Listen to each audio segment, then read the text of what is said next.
మరియు సాతాను జరిగినటువంటి సంభాషణ, సాతాను చెప్పినటువంటి అబద్ధం విన్నప్పుడు ఆయన, మీరు దేవతలే కదా, మీరు దేవుని వంటి వారే కదా, ఆయన మిమ్మల్ని ఆయన స్వరూపం ముందు ఆయన పోలిక చొప్పున చేశాడు కదా, మళ్ళా మీకు దేవుడు ఏంటి అని అన్నాడు.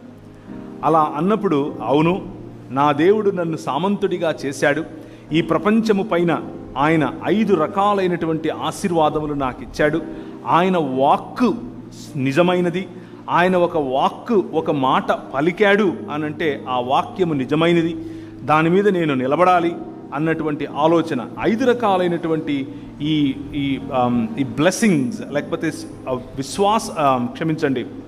ఆశీర్వాదముతో కూడినటువంటి బాధ్యత, కర్తవ్యం, ఆశీర్వాదము మరియు బాధ్యత కలిసి ఉన్నటువంటి 5 మాటలు. మీరు ఫలించండి, మీరు విస్తరించండి, అభివృద్ధి చెందండి, భూమిని నిండించండి మరియు దానిని లోపరచుకోండి. మీరు ఫలించండి, విస్తరించండి, అభివృద్ధి చెందండి, భూమిని నిండించండి మరియు దానిని లోపరచుకోండి. It's a mandate. Mandate is something that involves a responsibility and a blessing in it. అందులో దేవుని ఆశీర్వాదముతో పాటు బాధ్యత మనకు కనిపిస్తుంది. ఇట్ ఈస్ అవర్ ఇది మన బాధ్యత. ఏంటి మన బాధ్యత? ఫలించటం మన బాధ్యత, విస్తరించటం మన బాధ్యత, భూమిని నిండించటం మన బాధ్యత, అభివృద్ధి చెందటం మన బాధ్యత, దానిని లోపరుచుకోవటం మన బాధ్యత. ఆ బాధ్యతను మనకు దేవుడు తన సామంతుడిగా, ఆయన చక్రవర్తి అయి సర్వలోకమును పరిపాలించే సమయంలో నిన్ను పిలిచి, నీవు నాకు ప్రతినిధివి అని చెప్పి ఆయన ఈ లోకంలో ఏలమని చెప్పాడు. ఆ ఏలమని చెప్పిన మాటను ఆదాము విన్నాడు. ఆదాము హవ్వలు అనగా మానవ సమాజం అది విన్నది. విన్న మానవ సమాజం దేవుని వాక్యమును పట్టుకోకుండా పక్కనే వచ్చి చెప్పినటువంటి ఇంకొక మాట, నువ్వు దేవుడివి కాలేవా? నీకు ఇంకా పైన ఒక నాయకుడు ఉండాలా? నీ అంతా నువ్వు చెయ్యొచ్చుగా అని చెప్పినప్పుడు, లేకపోతే నువ్వు దేవుడివేనటగా అని చెప్పినప్పుడు దేవుని స్థానాన్ని మనం దొంగిలించే ప్రయత్నం చేశాం. మనిషిగా మనల్ని దేవుడు చేశాడు, దేవుడుగా నేను ఉండాలని మనిషి అనుకున్నాడు. జాగ్రత్తగా వినండి. మనిషిగా దేవుడు మనల్ని చేశాడు, మనిషి మాత్రం దేవుడిని అవ్వాలి అని అనుకున్నాడు. తన మతాలను సృష్టించుకున్నాడు, తన దృక్పథాలను సృష్టించుకున్నాడు. ఉన్నటువంటి ప్రతి ఈవిని మరల్చుకొని తానే దేవుడయ్యే ప్రయత్నం చేశాడు. దీన్నే విగ్రహారాధన అంటారు, దీన్నే పాపము అని అంటారు. మానవ సమాజం మొత్తం కూడా పాపములో పడిపోవటానికి గల ఏకైక కారణం, దీన్నే ఒరిజినల్, లేకపోతే దీన్నే మూల పాపము అని కూడా పిలుస్తారు. జన్మ పాపము అని కొంతమంది పేరు పెట్టారులేండి దానికి, కానీ మూలములో పాపం, ది ఒరిజినల్, నిజానికి ఎక్కడ పాపం మొదలైంది అన్నటువంటి మాట. దేవుడిచ్చినటువంటి స్వాతంత్రాన్ని, దేవుడిచ్చినటువంటి సామంతత్వాన్ని, దేవునికి సామంతుడిగా ఈ ప్రపంచాన్ని ఏలేటటువంటి బాధ్యతను మరియు ఆశీర్వాదాన్ని తూలనాడి నా అంతకు నేనే అటానమస్గా బ్రతుకుతాను అని నిర్ణయించుకున్నటువంటి ఈ ఆలోచన, ఈ దృక్పథం, అంటే ఎర్రగా కనిపించే కళ్ళజోడు పెట్టుకున్నాడు. ఎర్రగా కనిపించే కళ్ళజోడు పెట్టుకున్నాడు కాబట్టి ప్రపంచాన్ని ఎర్రగా చూడటం మొదలుపెట్టాడు కాబట్టి పాపం అనగా దేవుణ్ణి తిరస్కరించినటువంటి ఆ పని చేసిన మొదటి రోజే తన భార్యను తృణీకరించాడు. రిలేషన్షిప్స్లో ప్రాబ్లం వచ్చింది. తన భార్యను తనకంటే తక్కువదిగా చూశాడు. అధికారంలో ప్రాబ్లం వచ్చింది. దేవుడు మనిషికి అధికారం ఇచ్చాడు. దేనిపైన అధికారం ఇచ్చాడు? సర్వ పక్షులపైన, జంతువులపైన, భూమిపైన ప్రాకు జీవులపైన, చెట్లపైన, పండ్లపైన, every produce that the earth brings out. భూమి ఆకాశములను సృజించినటువంటి యెహోవా 115వ కీర్తన ఒకసారి తీస్తారా? 115వ కీర్తన 16వ వచనం. 115వ కీర్తన 16వ వచనం. ఆకాశములు యెహోవా వశములు, భూమిని ఆయన నరులకు ఇచ్చి ఉన్నాడు. నరులకు అధికారముతో ఇచ్చాడు. దాన్ని ఏలండి అని అన్నాడు, దాన్ని లోబరుచుకోండి అని అన్నాడు. పెత్తనం చేయండి అని చెప్పలేదు. లోబరుచుకోవటం అంటే ఏంటి అంటే స్వయంగా తానే ఒక మోడల్ చూపించాడు. ఎలాంటి మోడల్ చూపించాడు?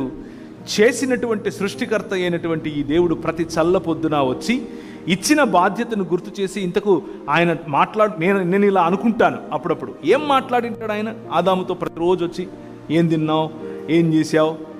ఒక స్నేహితుడు, ఇద్దరు స్నేహితుల మధ్య ఎటువంటి సంభాషణ ఉంటుంది? బహుశా అటువంటి సంభాషణే దేవునికి మరియు మానవుడికి ఉండేదేమో.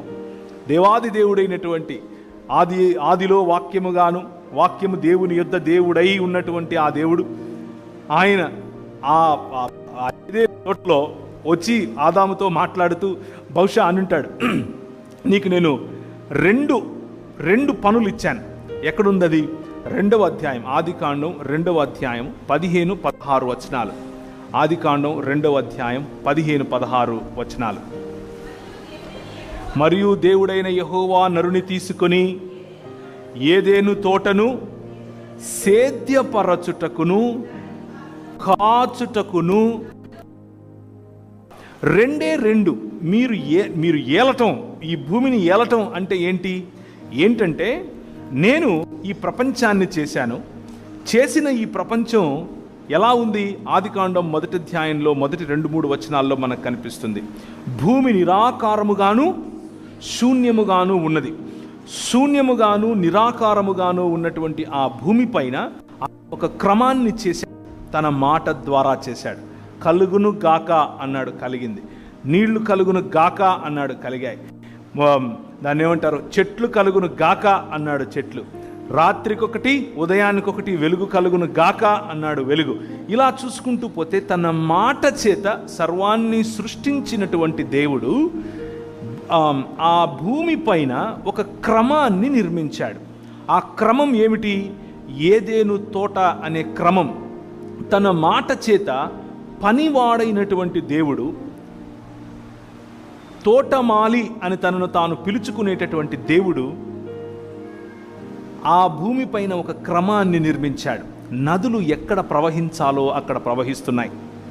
ఈవులు ఎవరికి ఏవి దక్కాలో అవి దక్కుతున్నాయి. పశుపక్షాదులన్నీ సుభిక్షంగా పండ్లు, కాయగూరలు వంటివి ప్రతి ఒక్కటి ఎక్కడెక్కడ అమర్చాలో అక్కడక్కడ అమర్చాడు. ముళ్ళ తుప్పలు లేవు, ముళ్ళ చెట్లు లేవు. ఏం పర్యవసానం ఉంది ఆయన చేసినటువంటి సృష్టిలో అనంటే క్రమము అనే పర్యవసానం ఉంది. ఆ క్రమంలో మానవుడు సుభిక్షతను చూసి ఆ క్రమాన్ని విస్తరింపచేయాలి, ఆ క్రమములో ఫలించాలి, ఆ క్రమాన్ని అభివృద్ధి చేయాలి, ఆ క్రమముతో భూమిని నిండించాలి, ఆ క్రమము ద్వారా ఏలుబడి చేయాలి. పెత్తనం కాదు, ఏలుబడి చేయాలి. పెత్తనం చేయటం అంటే అర్థం ఏమిటి అని అంటే, ఒక అత్తగారు కోడలి పైన చేసేది, లేకపోతే ఈ రోజుల్లో రివర్స్లేండి, అత్తగారి పైన కోడలు చేసేది, అది పెత్తనం. మనము పోలీస్ స్టేషన్కి వెళ్తే సిఐ గారు చేసేది, లేకపోతే మనం అధికారి అని అనుకునేవాడు. మీరు స్కూల్కి వెళ్ళుంటారు, లెక్కల మాస్టర్ అంటే మీకు ఏం గుర్తొస్తుంది? ఇలా ఇలా ఇలా ఇలా ఇలా షేక్ అయిపోతూ ఉంటారు. ఎందుకు? పెత్తనం చేస్తాడు, చేతిలో కట్టబట్టుకుని 2 ఇచ్చుకుంటాడు. ఆయన ఇచ్చుకునే ఆ 2 మనకు ఈ రోజు వరకు గుర్తుంటాయి. అది పెత్తనం చేయటం. మన ఉద్దేశంలో అధికారి అంటే ఎవరంటే మన హక్కులను కాలరాసేవాడు, మన హక్కులతో ఆడుకునేవాడు, మన బాడీస్ను అబ్యూస్ చేసేవాడు, మనకున్నటువంటి స్వేచ్ఛను హరించేవాడు అని అనుకుంటాం. నిజానికి అది దేవుని మాట కాదు, దేవుని వాక్యం కాదు. దేవుని వాక్యము అధికారం ఇచ్చింది. ఏంట అధికారం? సేద్యము చేయటానికి మరియు కాయటానికి నీకు ఇచ్చినటువంటి అధికారం. ఏదెను తోటను సేద్యపరచుటకును కాయుటకును ఆయన ఆదాముకు అధికారం ఇచ్చాడు.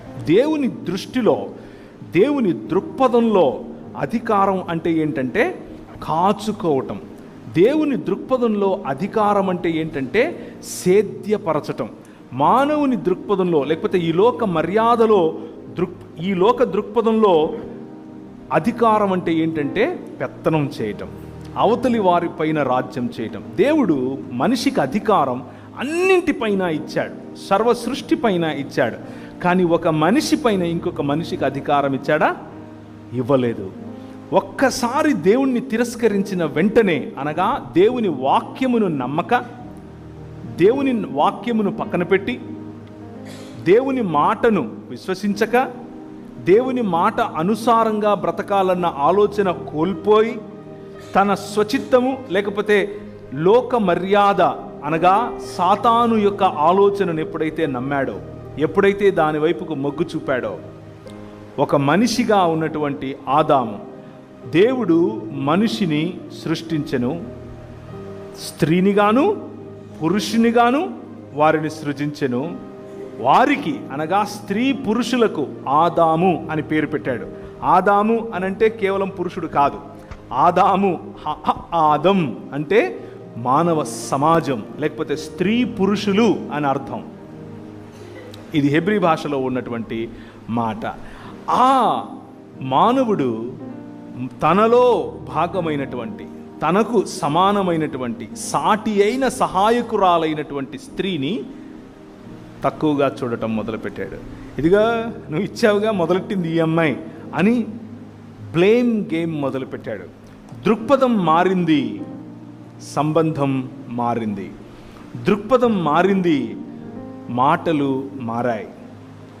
మాట దేవుడిదైతే పాట పాడటం మొదలుపెట్టాడు. ఏమని ఒకసారి చూస్తారా? 2వ అధ్యాయము ఆదికాండం. పాట పాడాడు. ఇది ప్రపంచంలో మానవుల్లో మొట్టమొదటి డ్యూయట్ సాంగ్, మొట్టమొదటి రొమాంటిక్ డ్యూయట్ సాంగ్.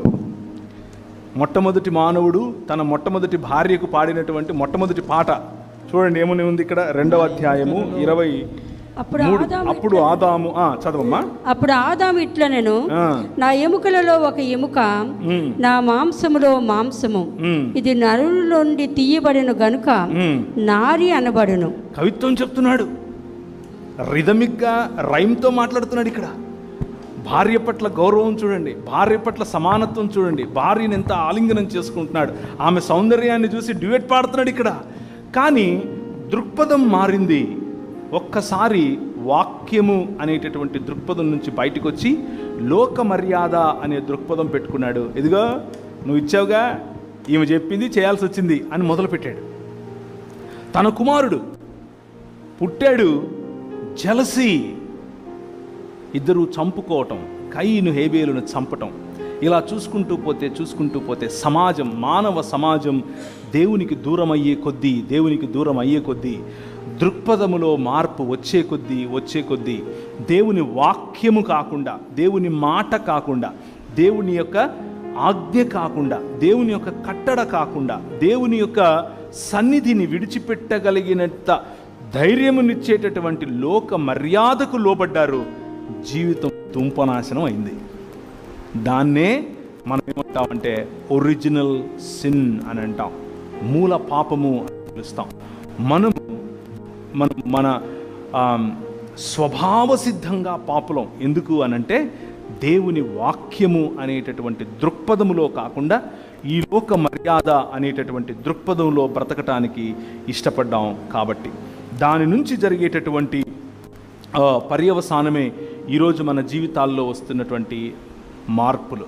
దేవుని వాక్యము దేవుని హృదయంలో నుండి వెలువడేటటువంటి మాటలు. దేవుని వాక్యము ఆయన కార్యాచరణకు సంబంధించినటువంటి మాటలు. దేవుని మాటలు సృష్టిని నడిపించేటటువంటి, సృష్టిని సృష్టించి మరియు నడిపించేటటువంటి మాటలు. దేవుని మాటలు ఆయన సంకల్పాన్ని మనకు తెలియజేసేటటువంటి మాటలు. దేవుని మాటలు దేవుని రాజ్యాంగం అన్న విషయాన్ని మనం మర్చిపోకూడదు. ఈ మాటలు గనక మనం అర్థం చేసుకుంటే, దేవుని మాటలను గనక మనం పట్టుకోగలిగితే, అనగా వాక్యమును గనక మనం పట్టుకోగలిగితే దేవుని హృదయం అర్థమవుతుంది. నెంబర్ 1. నెంబర్ 2, దేవుని కార్యాచరణ అర్థమవుతుంది. నెంబర్ 3, దేవుని యొక్క సంకల్పం అర్థమవుతుంది. నెంబర్ 4, దేవుని యొక్క విమోచన కార్యం అర్థమవుతుంది. నెంబర్ 5, దేవుని యొక్క దాన్ని ఏమంటారు, దేవుని యొక్క రాజ్యాంగము అర్థమవుతుంది. కాబట్టి ఆయన రాజని, మనం ఆయన సామంతులమని, ఆయన యొక్క అంబాసిడర్స్ అని, ఈ ప్రపంచాన్ని ఏలటానికి, ప్రపంచంలో సుభిక్షతను తీసుకొని రావటానికి అవసరమైనటువంటి సువార్త అర్థమవుతుంది. సో దేవుని వాక్యము రెండంచుల ఖడ్గము అన్నటువంటి మాట మీరు వినే ఉంటారు, దేవుని వాక్యంలో చదివే ఉంటారు. దేవుని మాట రెండంచుల ఖడ్గము అని మనకు ఎందుకు చెప్తున్నారు అంటే, ఒక అంచు దేవుని గురించి మనకు చెబుతుంది, రెండవ అంచు మనిషిని గురించి చెబుతుంది. ఈ 66 పుస్తకాలు ఉన్నటువంటి దేవుని వాక్యం చాలామంది పొరపడేది ఏమిటి అని అంటే, we limit this to the theology written by human beings. మనుష్యుల చేత లేకపోతే మనుష్యులు వ్రాసినటువంటి దేవుని గురించినటువంటి అధ్యయనం అని అనుకుంటాం. కానీ అంతకు మాత్రమే పరిమితం కాదండి. దేవుని వాక్యమైనటువంటి 66 పుస్తకాలు ఉన్నటువంటి బైబిల్ గ్రంథము దేవుడు రాసినటువంటి ఆంథ్రోపాలజీ. ఆంథ్రోపాలజీ అంటే అర్థం ఏంటంటే మనుష్య శాస్త్రము. This is not just a theology or the book of theology, but this is a book of anthropology written by God himself. దేవుడు రాసినటువంటి ఆంథ్రోపాలజీ అనే పుస్తకమే బైబిల్. సో ఈ రెండంచుల ఖడ్గం ఒకటి దేవుని మనకు అర్థం చేసేలా చేస్తుంది, దేవుని సంకల్పాన్ని అర్థం చేసేలా చేస్తుంది, దేవుని హృదయాన్ని అర్థం చేసేలా చేస్తుంది, దేవుడు మనకిచ్చినటువంటి పిలుపుని అర్థం చేసేలా చేస్తుంది, దేవుడు మనకిచ్చినటువంటి అధికారాన్ని అర్థం చేసుకునేలా చేస్తుంది. రెండవదిగా మనిషి ఏమై ఉన్నాడో చెప్తుంది. మనిషికి ఉండాల్సిన సంబంధం గురించి చెప్తుంది. నువ్వు మనిషివి, నువ్వు పిల్లివి కాదు అని చెప్తుంది. పురుషుడితో నువ్వు పురుషుడివి, స్త్రీవి కాదు అని చెప్తుంది. స్త్రీతో నువ్వు స్త్రీవమ్మ, మాతృమూర్తివి, నువ్వు పురుషుడివి కాదు అని చెప్తుంది. వివిధత ఉన్నప్పటికీ మీరు ఒక మానవుడు అని నేర్పిస్తుంది. కనికరము గురించి చెబుతుంది, ప్రేమను గురించి చెబుతుంది, విశ్వాసమును గురించి చెబుతుంది, విశ్వాస్యతను గురించి చెబుతుంది, నమ్మకత్వమును గురించి చెబుతుంది. ఇలా ఎందుకు చెబుతుంది అనంటే, the relationship between man and man, మనుషునికి మనుషునితో ఉండాల్సిన సంబంధమును నేర్పించే పుస్తకమే 66 పుస్తకాలు ఉన్నటువంటి బైబిల్ గ్రంథం. వాక్యము, దేవుని వాక్యము మనిషిని మనిషిగా చేస్తుంది.